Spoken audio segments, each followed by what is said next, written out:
계엄 문건, 과연 누구의 말이 맞는 걸까요? 송영무 국방부 장관과 김우 사령부 간부들이 국회에서 계엄령 문건을 두고 낯뜨거운 진실 공방을 벌인 이후 후폭풍이 거셉니다. 한편 고 노회찬 의원의 빈소에는 오늘도 조문 행렬이 이어지면서 고인이 우리에게 어떤 정치인이었는지 다시 한번 생각하게 됐는데요. 김현 더불어민주당 대변인, 이상일 새누리당 전 대변인의 의견도 들어보겠습니다. 안녕하십니까? 예, 안녕하십니까? 조금 전에 저희가 이 영상을 잠깐 봤는데 실제로 어떤 이야기가 오고 갔는지 이야기 한번 들어보고 돌아오도록 하겠습니다. 물론 장관님께서는 여러 가지 업무를 소관하시기 때문에 기억이 안 날 수도 있고 해당 실장들도 자기 소관 업무가 아니면 기억이 안 날 수 있습니다. 그렇지만 저는 김우 사령부와 관련된 장관님 말씀이기 때문에 명확하게 기억을 합니다. 유수령은 잘못된 것이 아니다. 법조계 문의를 해보니 최악의 사태를 대비한 계획은 문제가 될 것이 없다고 한다. 장관도 마찬가지 생각이다. 다만 직권남용에 해당되는지를 검토하기 바란다. 지금 민대령께서 하신 말씀은 사실이 아닙니까? 완벽한 거짓말입니다. 대한민국의 대장까지 마치고 장관하고 있는 사람이 거짓말하겠습니까? 그러면은 그건 아닙니다. 그렇게 장관을 갖다가 그렇게 얘기하시면은 안 됩니다. 예. 네, 지금 보셨는데요. 김 의원님 일단 뭐 진실이 뭐냐 이런 걸 따지기 전에 생중계가 되고 있는 국회에서 그것도 군인이 그것도 현역 장관과 그 부하 어떻게 국민들이 볼 것 같습니까? 이걸 어떻게 봐야 될까요? 바로 저런 현실이 기무사를 반드시 개혁을 한다 문재인 정부 하에서 예. 그것을 입증하는 역사의 한 장면이라고 생각합니다. 장관이 기무사를 개혁하겠다고 해서 개혁 TF까지 만들어서 운영을 하고 있었지 않습니까? 예. 지난 5월부터 해가지고 그리고 지금 이제 민병삼 기무사 대령 대령이 설사 본인이 알고 있던 것이 사실이라 하더라도 국회 청문회장에서 청문회가 아니라 국회 상임위가 열린 장에서 장관을 저렇게 거짓말장애로 모는 것은 기무사의 그 계엄령 문건 파동의 본질을 흐리는 것에 해당합니다. 그래서 그 문건을 왜 만들었고 그다음에 그 문건을 누구에게 보고했으며 그 내용이 적법이냐 아니냐를 떠나서 민간인을 향해서 국민을 향해서 계엄을 하겠다. 그리고 총칼과 탱크를 동원해서 진압을 하겠다라는 그 계엄사의 문건을 두고 장관이 어떤 지시를 내렸냐 안 내렸냐 그것도 직접 들은 것이 아니라 통해서 들은 내용을 가지고 본인 기억만 정확하고 장관의 기억이 틀렸다고 얘기하는 것 자체가 저는 대단한 불순한 의도가 있다고 봅니다. 알겠습니다. 네, 본질을 흐린다고 말씀해 주셨는데 이 부분 조금 이따 이야기를 더 해보고요. 일단 낯뜨겁다는 평가가 많습니다. 당연합니다. 왜냐하면 그 민병삼 대령의 의도가 뭔지는 모르겠습니다. 그거를 논외로 치고 지금 국회 앞에서 생중계가 되는 저 상황에서 지금 장관과 기무사 사령관 또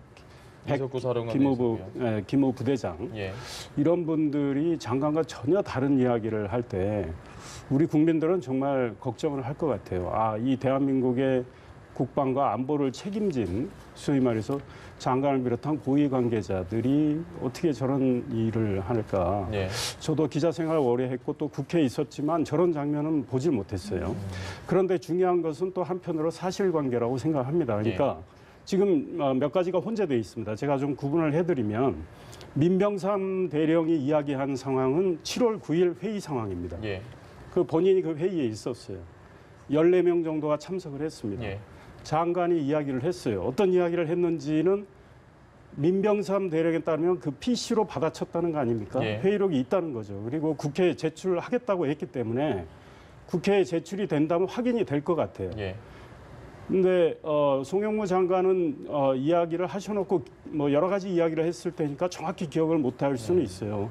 그러나 정말로 PC로 받아쳐서 회의록이 있다면 그리고 민 대령이 이렇게 이야기한 건 상당히 구체적이에요. 법조계도 문의를 해봤는데 별 문제가 없다더라. 다만 직권남용에 해당할 수 있는지 검토해봐라. 그러니까 그걸 장문하기는 좀 어려울 수도 있다라는 생각이 들어요. 그러나 그거는 제가 보기에 확인하는데 그다지 오래 시간이 걸릴 것 같지는 않고. 그다음에 이석구 사령관과 장관 문제는 3월 16일 상황입니다. 예.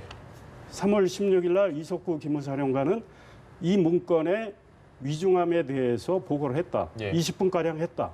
장관도 충분히 그 위중함을 인식했다고 본다라는 거 아닙니까? 근데 네. 장관은 내가 일정이 바빠서 한 5분 정도 만났고 그걸 놓고 가라고 했다. 나중에 일정 다 소화한 다음에 봤다 이런 거예요.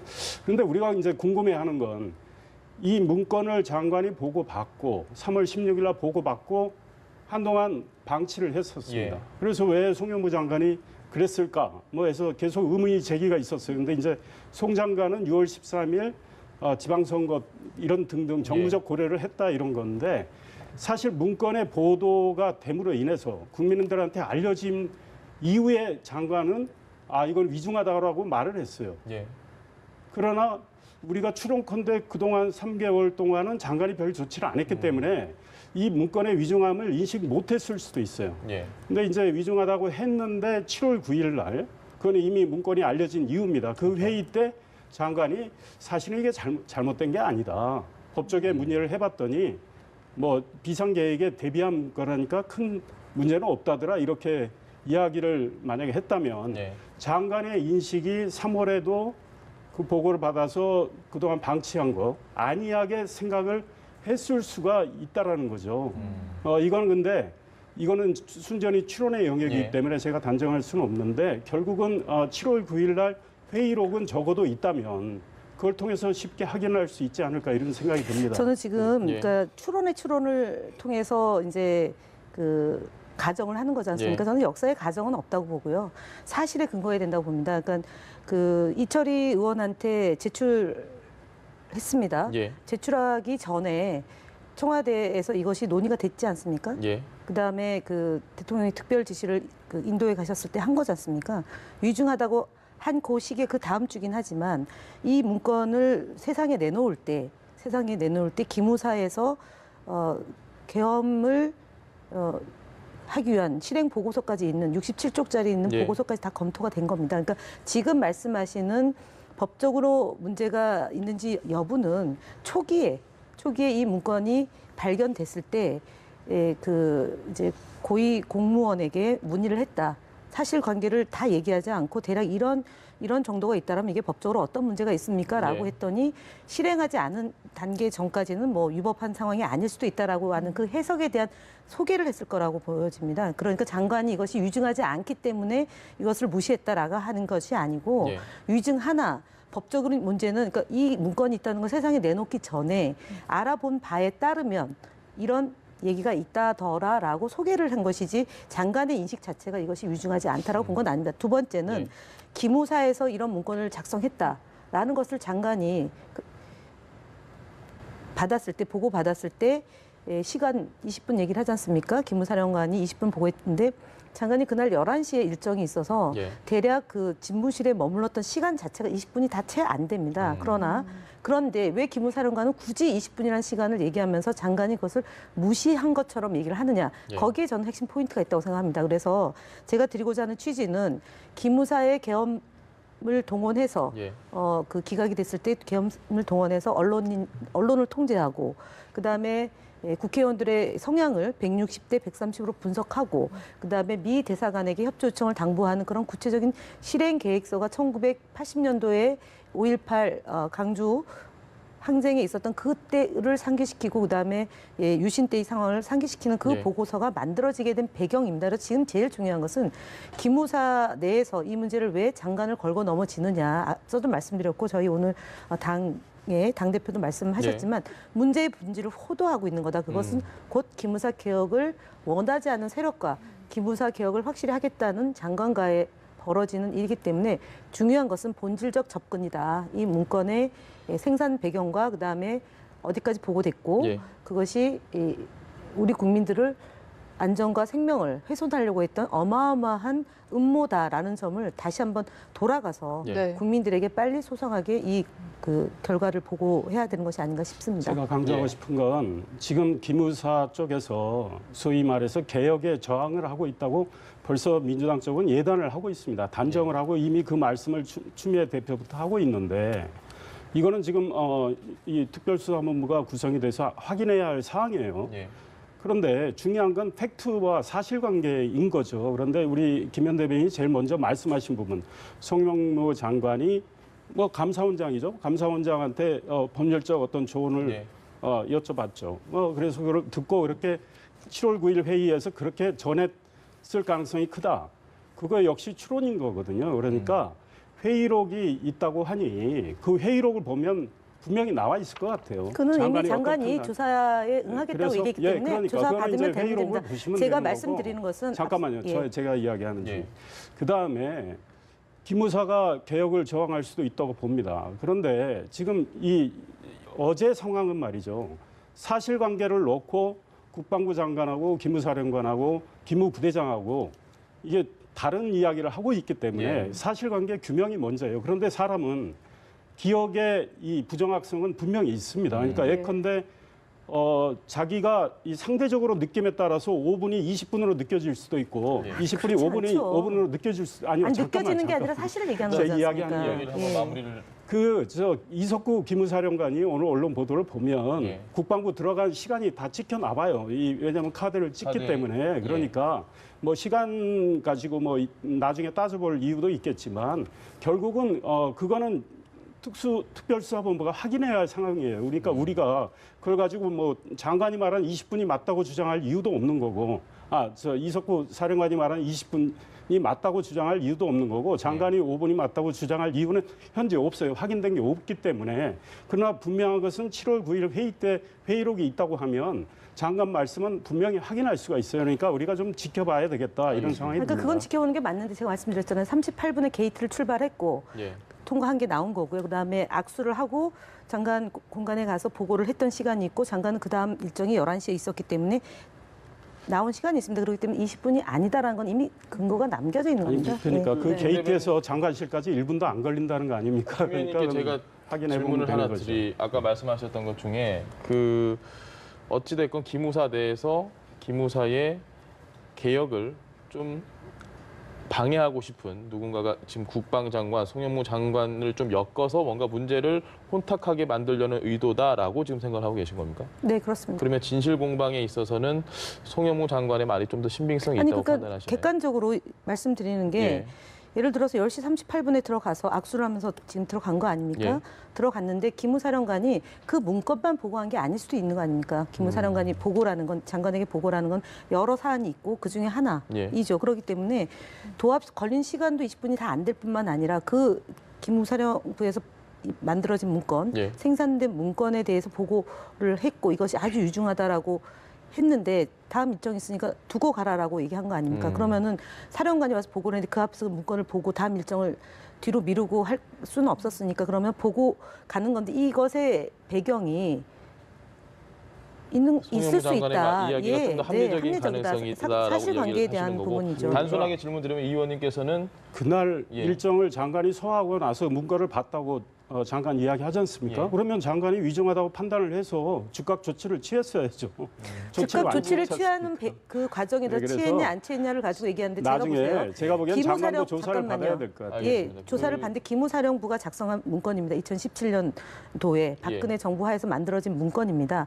그렇다면 만든 사람들에게 조사를 하라 그러면 조사가 제대로 될 리 만무하지 않겠습니까? 그러면은 다른 형태의 조사가 필요하다는 판단이 있을 수 있습니다. 근데 그 내용은 다 얘기하지 않는 거죠. 왜냐하면은 지금 대통령 지시에 의해서 독립 수사단이 구성이 돼서 수사를 진행 중인 거고 예. 장관은 그에 관련해서 일체 보고를 받지 않는다고 되어 있고 장관 역시도 필요하다면 조사에 응하겠다고 되어 있습니다. 제 얘기는 뭐냐면 문건이 발행한 사람이 조사를 하는 것은 재척사유에 해당될 수 있기 때문에 그 부분에 대해서는 장관의 어떤 판단이었는 것은 미루어 짐작하는 것은 제가 볼 때 안 맞다라는 점을 다시 그리고 한번 제가 또 하나 얘기합니다. 궁금해하는 예. 건 이석구 기무사령관은 현 정부에서 임명한 분 아닙니까? 예. 근데 그분은 이거를 보고 3월 16일 날 이거 위정하다고 판단한 거예요. 그러면 이분은 그 보고를 장관한테 한 거 아닙니까? 이 문건의 심각성을 이분은 인식을 했던 거예요. 그런데 이분을 이제 와서 소위 개혁의 저항 세력으로 말하는 건 앞뒤가 잘 안 맞는 거 아니냐 거죠. 특별수사단이 분명히 다 조사 대상에 포함을 해서 좀 명확하게 이 부분을 밝혀야 될 것 같습니다. 제가 볼 때는 뭐 장관뿐만 아니고 사령관, 부대장 다 정확하게 조사를 좀 해봐야 될 것 같고요. 저희가 다른 이야기를 넘어가야 됩니다. 지금 노회찬 의원의 입관식이 오늘 오전에 있었습니다. 네.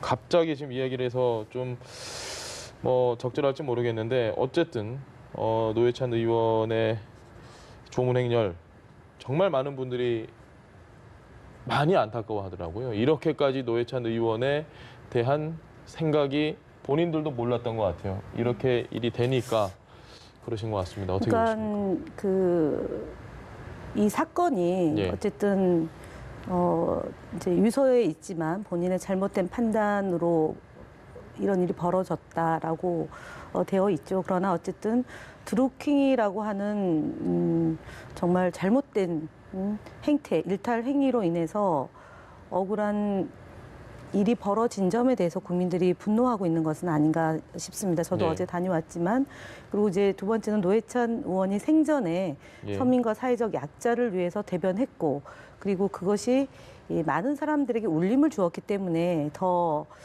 조문 행렬이 이제 이어질 것이고요. 그다음에 마지막 가시기 전에 이제 삼성 그 반올림 예. 그 건하고 KTX 여승무원들의 그 복직 문제에 대해서 축하하고 아직도 그 우리가 해야 될 일에 대해서 메시지를 남긴 것을 예. 보고도 또 이제 그게 깊은 감동과 있었던 것 같습니다. 특히 이분이 4천만 원이 2016년도에 그런 이제 오고감이 있었다고 얘기를 한 건데, 그게 사람의 목숨을 버릴 만큼 그런 건가라는 그런 또 회한도 있는 것 같습니다. 그래서 이런저런 많은 그 복잡한 생각 속에서 이 그 고인에 대한 추모 행렬이 이어지는 것이 아닌가 이렇게 보여집니다. 네, 참 안타까운 마음을 모두가 안고 일반 시민분들 그리고 정치계 인사들도 조문 행렬이 이어지고 있는데 민주당 우상호 의원도 네. 조문을 했거든요. 그러면서 특검이 왜 수사 대상도 아닌 노회찬 의원을 수사 대상에 올려서 모욕을 줬는지 모르겠다 이렇게 이야기를 했습니다. 네, 사실은 저도 지금 우리 김현 대변인 말씀하셨지만 그 정도 문제로 그분이 그런 선택을 꼭 하셨어야 됐나 너무 안타깝고 그래서 참 진심으로 추모하고 싶습니다. 그런 맥락에서 많은 분들이 또 정치인들이 가서 지금 말씀하신 대로 특검의 그런 수사에 대한 비판도 하고 있는 거고요. 사실은 특검 수사의 본류는 아니죠. 예.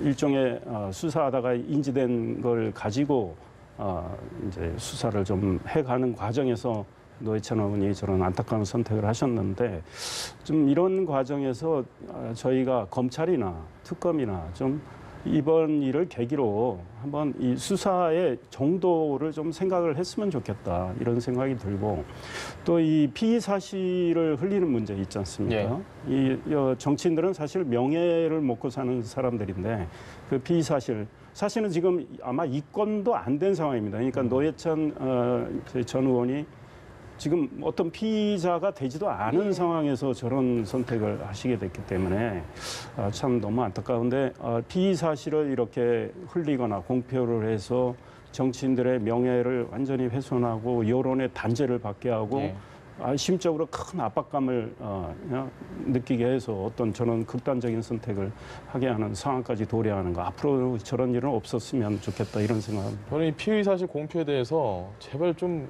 고소 고발이 활발해졌으면 좋겠다라는 생각을 하는데 사실 그게 예전에 한명숙 전 예. 총리도 그런 억울한 일을 당하신 분 예. 중에 하나인데 재판을 했는데 그게 패소했습니다. 예. 피의 사실 공표가 언론에서 거의 마녀 사냥하듯이 보도를 했고 저희가 노무현 대통령도 마찬가지로 예. 그렇게 피의 사실 공표를 통해서 모욕을 당하는 아주 끔찍한 상황도 있지 않았습니까? 그래서 이거는 검찰도 검찰이지만 언론에서의 자정 노력이 좀 있어야 되지 않을까 싶습니다. 언론이 그야말로 경쟁적 보도, 예. 그다음에 사실관계 확인도 안 됐음에도 불구하고 특종 단독 이런 식으로 해가지고 제목도 좀 국민들이 보기에 굉장히 좀 선정적으로 해서 예. 보도를 하고 인용을 하기 때문에 사실 항변해도 소용이 없습니다. 나중에 그것이 객관적 사실이 아닌 것이 드러났어도 이미 그 순간에 유죄가 된 겁니다. 그러니까 노회찬 의원이 극단적 선택을 하게 된 배경도 그 하나가 있기 때문에 근데 그러고 나면 또 잠시 잠깐 좀 자정의 목소리가 있다고 하고 언론의 윤리 강령에 따라서 우리가 또 이건 좀 조심해야 되지 않느냐라고 하다가도 좀 지나면 또 똑같은 일이 예. 반복이 되거든요. 그래서 이거는 그 지위고하나 뭐 정치인이다 아니다를 떠나서 좀 신중하게 접근하는 게 필요하고 특히 특검에 뭐 압박도 있겠지요. 뭔가를 밝혀내야 되고 특검 무용론이 나오면 안 되니까 이런 일을 뭐 공표하고 그러는 건데 사실 저희가 이 특검 이번 드루킹 특검은 하지 말아야 될 특검이라고 처음부터 얘기했던 내용입니다. 네. 그리고 특히 2018년도에 그 매크로를 이용한 불법 행위가 있어서 저희 당이 고발한 거고 그리고 드루킹이라는 사람이 특정되면서 이건 네이버가 다시 네. 이 고발해서 조사가 진행 중인 사건 아닙니까? 그래서 SNS상에서 그야말로 이제 익명의 그늘에서 계속 이렇게 매도하고 퍼날르고 이런 것들이 여러 사람들한테 상처를 주기 때문에 여튼 이번 기회를 통해서 정말 저는 사회적으로 크게 좀 자정 노력을 하고 가짜 뉴스나 이런 것들이 좀 덜 생산나는 그런 하나의 계기가 되면 참 감사한 일이 아니겠냐 이런 생각도 한번 알겠습니다. 해봅니다. 네. 현실로 좀 돌아와서 4월에 노회찬 의원은 이런 얘기를 했었습니다. 처음으로 공동 교섭단체 성공했을 때 정치적 시민권을 획득했다라고 이야기를 했습니다. 근데 이제 그게 사실상 해체가 되는 분위기로 가는 게 아니냐. 그러면 뭐 상임위원장도 그렇고 상임위 간사도 그렇고 해결해야 될 일이 되게 많을 것 같은데요. 지금 지난번에 온구성을 하는 과정에서 예. 소위 이제 민주평화당하고 정의당이 합동으로 교섭단체를 구성을 했기 때문에 농림축산위원장을 확보를 했습니다. 그래서 황교안 의원을 본회의에서 선출을 했기 때문에 지금 위원장으로 활동하고 계시죠. 물론 민평당 소속이죠. 그러니까 이거를 물릴 수는 없죠. 그러나 지금 각 상임위에 그 교섭단체 대표 자격으로 간사들이 있는데 그 간사들은 활동하기가 어렵게 되고요.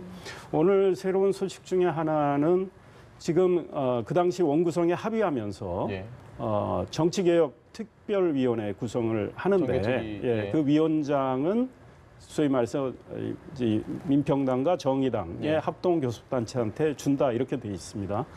그런데 노회찬 의원 빈소에서 여야 원내대표들이 합의하기를 그 약속은 지키자 이렇게 된 것 같아요. 그래서 심상정 정의당 의원이 정개특위위원장이 될 가능성이 상당히 높아요. 그래서 그건 그대로 유지될 것 같아요. 다만 간사는 없어지고 또 이 교섭단체한테 배정되는 전문위원이나 이런 직위들은 상실이 되죠.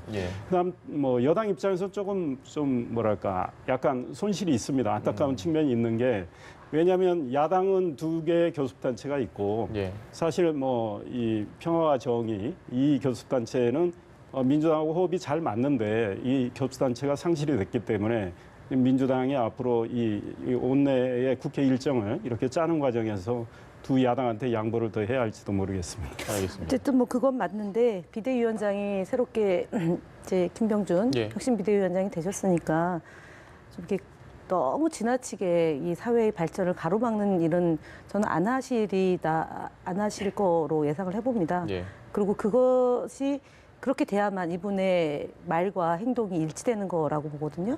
안 그러면 예전에 그 대표 시절하고 다를 바가 없지 않습니까? 그리고 혁신위원도 그러니까 비대위원들이 구성이 됐는데 외부 인사들로 많이 편제를 했지 않습니까? 그러니까 뭔가 변화를 꾀야 한다고 본다면 물론 이제 그 정의와 평화를 위한 연대 이 교섭단체가 지금 19명으로 돼서 기능이 없어지긴 하지만 그래도 바른미래당이나 자유한국당이 이번 지방선거에 그리고 보궐선거의 결과에 따라서 국민들의 민심이 어디 있는지를 좀 잘 살펴서 정치권이 제때 해야 될 일을 하는 그런 식의 운영으로 좀 가주었으면 하는 바람이죠. 알겠습니다. 네.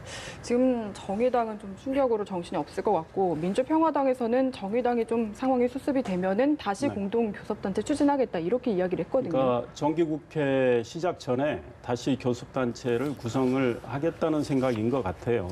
그러니까 과거 국민당 소속으로 있던 분들 중에 지금 무소속으로 계신 분이 있고 또 호남의 지역을 갖고 계신 분도 있고 그래서 그분들한테 손을 내밀고 있는데 아직은 그분들이 손을 잡아주지는 않는 것 같고 그다음에 자유한국당에서 탈당하시는 분 한 분이 또 있습니다. 뭐 그분을 좀 또 모시려고 하는 것 같긴 한데 아직은 아니고요. 좀 지켜는 봐야 되겠습니다. 그런데 한 분만 더 채우면 교수단체 등록이 가능하니까 예. 뭐 가능할 수도 있겠다라는 생각이 드는데 결국은 정기국회가 임박이 돼야 윤곽이 드러나지 않을까 이런 생각입니다. 저는 바른미래당에 지금 활동하고 당적을 갖고 있으면서 지금 민주평화당에 그 활동하고 계신 국회의원 비례대표 3인을 빨리 출당을 시키는 것이 좀 현명한 것이 아니냐 바른미래당 예. 되게 그것도 보기가 민망한 거 아닙니까? 소속된 당은 바른미래당인데 활동은 민주평화당에서 하고 예. 있다. 예. 출당을 시켜서 정상화시키면 되지 않을까 알겠습니다. 그런 생각도 해봅니다. 이거 꼭 여쭤보고 싶습니다. 김 의원님 나오시면 그 민주당 대권 레이스에 도전하고 있는 8명이 어제 토론회를 당권. 예, 죄송합니다. 당권입니다. 당권입니다. 네, 당권 당권입니다. 레이스, 예. 8분이 토론회를 가졌습니다. 근데 네. 눈에 띄는 게 그 이해찬 의원이 문재인은 고구마, 나는 사이다라고 이야기를 했던 발언이 굉장히 눈에 띄었습니다. 일단 문재인은 고구마라는 부분도 좀 생소했는데 저는 고구마 먹을 때 우유 먹거든요. 아, 그래요? 이게 그 예. 7선이잖아요. 지금 예. 이해찬 의원 7선이니까 칠성 7성 사이다를 빗대서 한 건데 사실 이 얘기를 그 저희 당에 소속되어 있는 국회의원이 엊그저께 한 라디오 방송에 출연했는데 예. 그 방송을 들으면서 본인이 이제 그 세월호 배지와 운동화와 그다음에 배낭 예. 이거를 이제 페이스북에 올리면서 그 방송을 듣고 느낀 점을 예전에 문재인 대통령이 고구마 발언을 하셨는데 오늘 이해찬 의원이 사이다 발언을 하고 이제 듣고 오면서 기분이 굉장히 좋았다. 이 얘기를 올렸어요. 초선 예. 의원이. 그러니까 이제 그걸 페이스북을 보고 아마 인용해서 말씀을 하셨는데 저희 초선 의원 같이 있었던 현장에 있었던 의원한테 물어봤더니 예. 되게 그때 빵 터졌다고 하더라고요. 왜냐하면 되게 이제 좀 얼굴도 잘 안 웃는 분이고 예. 또 어른이고 그러니까 초선 예. 의원들 입장에서 좀 범접하기 어려운 어렵죠. 좀 예. 좀 그런 분인데 이분이 이제 유머러스하게 하니까 되게 그때가 제일 같이 함께 있었던 의원들끼리 그러니까 초선이나 칠선이나 막 다를 게 없다. 예. 이제 뭐 예산 결산 심사할 때는 다 똑같다라는 얘기를 하시면서 이제 본인이 칠선의 관록을 이렇게 칠성 사이다로 이렇게 하지 않았나. 너무 이해찬 의원 이야기. 아 죄송합니다. 공정하게 해야 되는데. 네. 물론 남의 일이라고 하긴 그렇고 여당 일인데 네, 저는 이해찬 의원이 벌써 이제 7선이시잖아요. 예. 총리도 하셨고 교육부 장관. 제가 88년에 평화민주당을 출입 기자를 했습니다. 예. 20대 시절입니다. 저도 그때 초선 이해찬 의원 사실은 기자들한테 참 잘해주셨고 굉장히 친했어요. 예. 유시민 작가가 그분 보좌관이었습니다. 예. 그때는 유시민 작가는 약간 까칠했습니다. 근데 굉장히 이해찬 의원 의정 활동을 굉장히 잘했고 예. 그래서 노무현 전 대통령이 거기에 반해서 계속 의지를 했고 많이 배우기도 했던 분이에요. 그래서 판단력이나 경륜이나 아마 지금 당내에서는 으뜸이라고 할 수 있죠. 그러나 이제 역시 젊은 주자들이 예. 언제적 이해찬이 또 나오느냐 이제 이렇게 말씀하시는 분들도 있잖아요. 그래서 세대 교체론을 들고 나오고 있는데 글쎄요. 지금 일단은 내일 결정이 되겠지만 컷오프에서 8명의 당권 후보 중 이제 3분이 통과를 하는 거 아니겠습니까? 아무래도 이해찬 의원이 당에 갖고 계신 그 어떤 위상이나 이런 걸 보면 무난하게 1차는 넘어가실 것 같고 또 김진표 의원도 경륜이 있으신 분이니까 그분도 역시 무난해 보이고 나머지는 아마 치열한 각축전이 벌어지지 않을까 이런 생각이 들고 개인적으로는 이해찬 의원 대표 가능성이 제일 커 보인다 저는 이런 생각을 합니다. 알겠습니다. 세 분 중에 이해찬 의원, 김진표 의원 뽑아주셨는데 과연 맞을지 내일 지켜보겠습니다. 지금까지 김현 더불어민주당 대변인, 이상일 새누리당 전 대변인과 함께했습니다. 말씀 잘 들었습니다. 고맙습니다.